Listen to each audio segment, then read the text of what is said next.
event, Israel Adesanya, Marvin Vettori. Who did you pick in that fight? What did you think was going to happen? I picked Israel Adesanya, my official pick on the show, but I was rooting for Marvin, and I ended up making a couple bets that night. I got caught up in the moment. Everyone's having fun. Everyone's having drinks, smoking a little bit. I was like, come on, Marvin's could do it. He could do it. And sure enough, bad pick.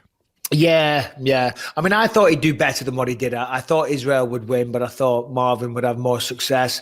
He started off really good. Obviously caught that kick in the first round and got the takedown. And I was like, whoa, this is not good for Izzy. This is not good because, with respect, his ground game looked a little lacking against Jan Blachowicz. And I thought, shit. And they were out in the middle, like I talked about. They weren't up against the fence. But, Izzy passed the test. He did great. He managed to get back to his feet. He didn't really take any damage. And Vettori, and again, I'm not being insulting towards him, but he never really capitalized on the position. He did have him in a good spot a couple of times, did take his back as the fight wore on as well. But, never really capitalized on that big position he had, But it was the one thing that struck me about that fight. I mean, you can break it down technically all you want. You can talk about, Izzy's takedown defense. You can talk about him kicking the leg a lot. You can talk about his jab and all the rest of it, which is what he did. He used his height and he used his reach advantage very, very well. And he didn't really allow Vettori to get into the fight, even though he went the distance. And God bless Vettori because he is tough. Other men would have gone down to some of those leg kicks. He took a lot of punishment, but the story of the fight is when you looked at Izzy and you looked at Marvin Vettori, there was two very different pictures. And what am I talking about? Where do you think I'm going with that, Lewis? Big story that I saw coming into it, both before the fight and the night of the fight, going into the fight and during the fight, was how tense and emotional Marvin Vettori was and how calm, cool, and collected Izzy was, both before and during the fight. And I thought that was a huge difference. That's essentially what I'm referring to. Because when you looked at Marvin Vettori, he was a big ball of tension, and like the look on his face and the veins were popping out, and he was like, ooh, and he was just like this the whole time. The whole time his face looked like he was like, in a life and death situation, which I guess is some, to a certain degree you kind of are, but still it's not the way to perform. And I was shocked. I should have known this earlier because I've commentated some of Marvin's fights. He's only 27 years old. I don't know why. For some reason, I just thought he was a lot older than that. So maybe that explains it. And maybe as he gets older, he'll learn to control those emotions a little bit, because I've talked about it ad nauseum. I won't go into it, but that's the worst frame of mind to be in a world title fight. And certainly against someone like Israel. Israel was cool, calm, composed. There was no stress. Even when he was taken down, he stayed nice and calm. Marvin, as I said, he was just a big ball of tension. And all that's going to do is slow you down. You got to be nice and juicy, lucid. That's what they always say. Relax. Anytime, everyone, the more relaxed you can be, the better you'll be. You'll see things coming. You're calmer. You'll be able to react better. Your counters will be faster. Your strikes will be delivered with more accuracy and more speed.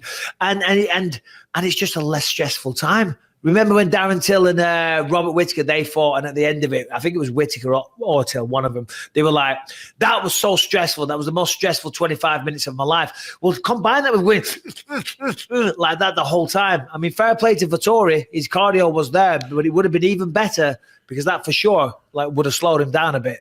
Yeah, without a doubt. I mean, the explosiveness probably was worn off a bunch. I mean, the amount of just, the muscle fibers that you're just firing off just to do that, just to be tense. You know what I'm saying? Just to make two tight fists. They make them really, really tense versus just being loose.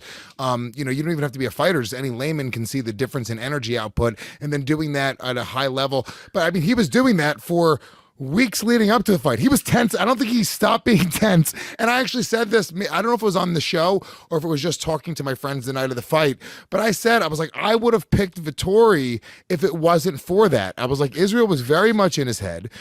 He was so angry and you said it yourself years ago. You made the point where it's like the guy who sort of like in the weigh-ins, you see the guy who gets angry and sort of pushes the other guy and lunges at the other guy.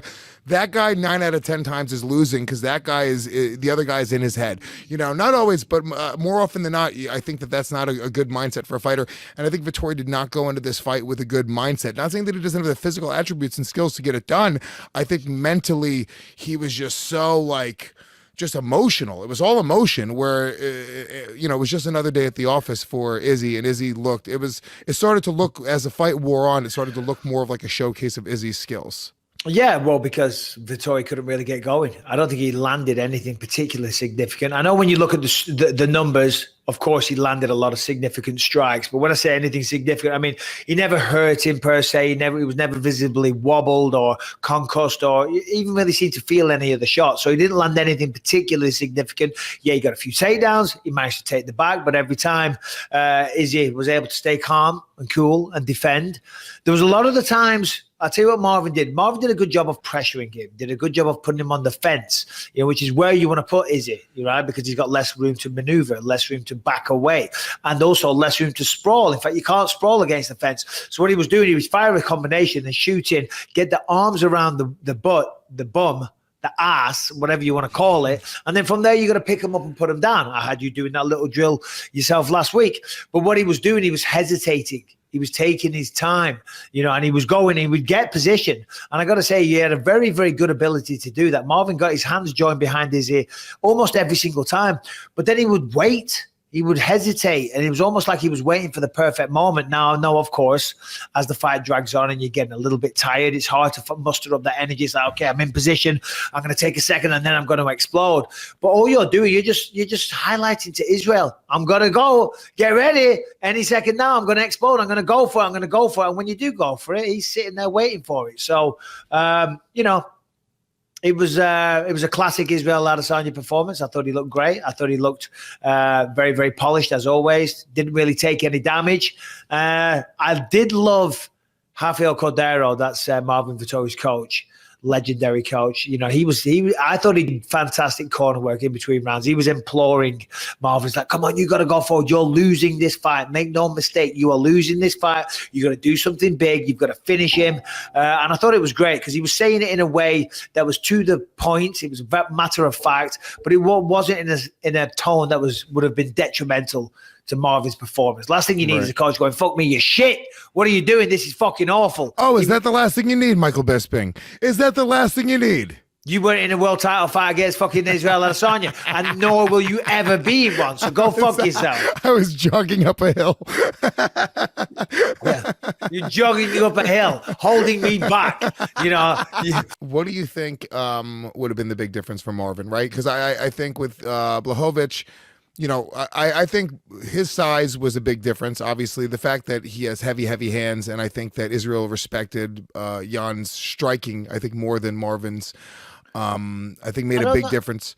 I don't know if I necessarily agree with that. I thought Marvin did a good job of pressuring. I thought he did a good job of putting up against the fence, like I said, but he never capitalized on that position, and he never really let go with the hands. Of course, he threw here and there, and he landed here and there, but he didn't seem to.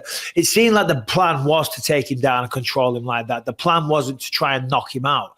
Marvin's got the power to do that. Of course, he's not the hardest hitting guy we've ever seen in the UFC, but he's a big, strong guy. Simple as that. The man can pack a punch. The man can knock somebody out. Simple as that. But I just feel like, and I got to be careful what I say because I like Marvin a lot, and obviously he's came on the show a couple of times, and we want to have him on again. So I don't want to be disrespectful, but I don't know. I think maybe he didn't truly believe that he could stand with him, so he was like so determined to get the takedown. Maybe at some point just should have said, "Fuck the takedown. I'm doing a good job just pressuring him up against the fence anyway." Of course, the threat of the takedown helps you be better with the feet, but still, listen. At the end of the day, it's easy for us all to sit here and say that when you're in there with someone like Adesanya, right, who's so fast and his reflexes are so good and his reactions are bloody like lightning, it's way easier to talk about it. I mean, you can say this, Marvin did a damn sight better job than Paulo Costa. You know what I mean? Paulo Costa was terrified. He never actually went forward. So,